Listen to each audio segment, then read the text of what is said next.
Today is 7th grade math work on triangles. Now, triangles are our next shape we're going to be looking at for our apartment building. So what you're going to be doing is we're first going to learn out the parts of the triangle. There are two main parts to every triangle. One is the longest side. The longest side is the hypotenuse. Now, the hypotenuse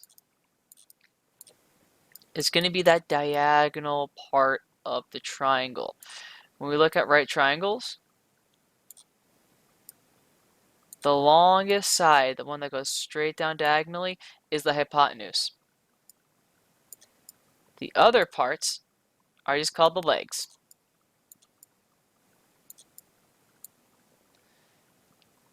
Now, triangles are really unique. Now, they're unique because they need to be set up a certain way. Now, if we have a triangle, if we have our base here,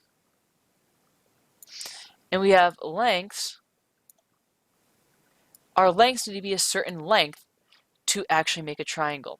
In this example, if I were to draw these down, these first don't touch, nor do they have enough space to even go anywhere on this shape to make a triangle. So lengths, if we change the length of any of these, so if I go like this now, at some point, if I start rotating each one of these down, oops, let me back to that. If I start rotating these down a little bit, at some point, they're going to intersect. At this point, then we make a triangle. So for triangles, lengths really matter. Now I might be asking, because we've been talking a lot about angles. So what happens to the angle of a triangle? Well, what happens to them? What's awesome about triangles is that no matter what you do with changing the lengths of the hypotenuse or the legs, that these angles will always stay the same. For example, look at these angles at 45. Just looking at them, we can see that if their angle changes a lot. So let's do that now. As I extend the bottom leg here, do these angles change? Not really. Well, let's make it smaller. Again, that really doesn't change it very much. What happens if you change both of them at once? Again, our angles stay relatively the same. So what's awesome about them is even though we're changing the lengths, the angles will stay the same. Now, last thing we need to talk about for today is the Pythagorean theorem. Now, this is something you guys may have covered before in a couple of other math classes. The Pythagorean theorem is known as a squared plus b squared equals c squared. Or you could say leg 1 squared plus leg 2 squared equals the hypotenuse.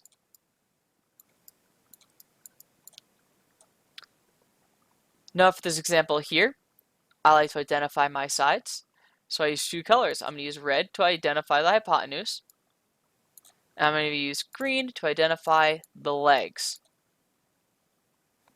So we know the hypotenuse has to be the longest side, and it's usually diagonal in right triangles.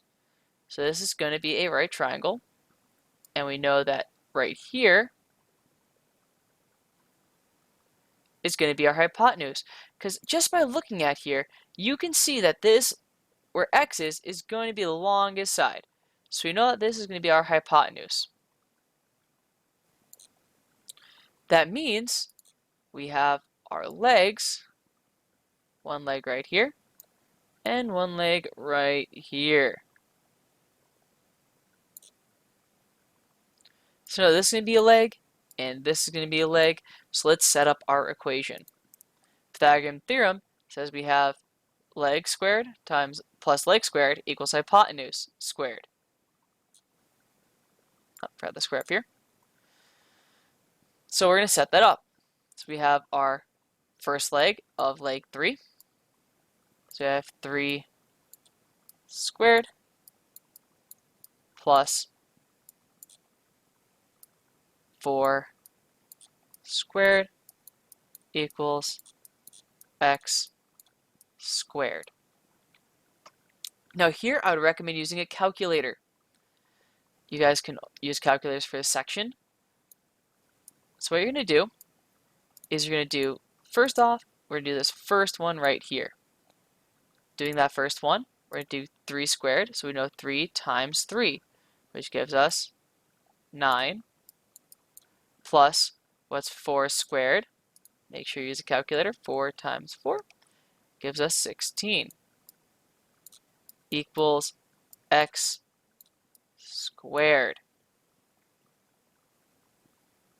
Now what's 9 plus 16? Gives us 25, equals x squared. Now how do we get rid of a squared right here?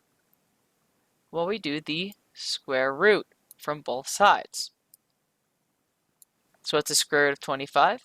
Use the calculator. If you're using Google's calculator, the square root button is right here.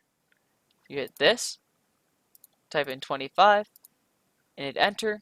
So we know that x is going to be equal to 5. So that is all we're doing for today. If you guys can please fill out that note worksheet from that same tab, I would really appreciate it. There's another example of this on there as well for you to practice. It looks exactly the same as this example. We'll be going through more examples tomorrow and how to solve these for more practice. So be prepared for that. Anyway, guys, have a great day. Thank you for watching and hope to hear from you soon. If you have any other questions, please feel free to email me. I will get back to you as soon as I possibly can.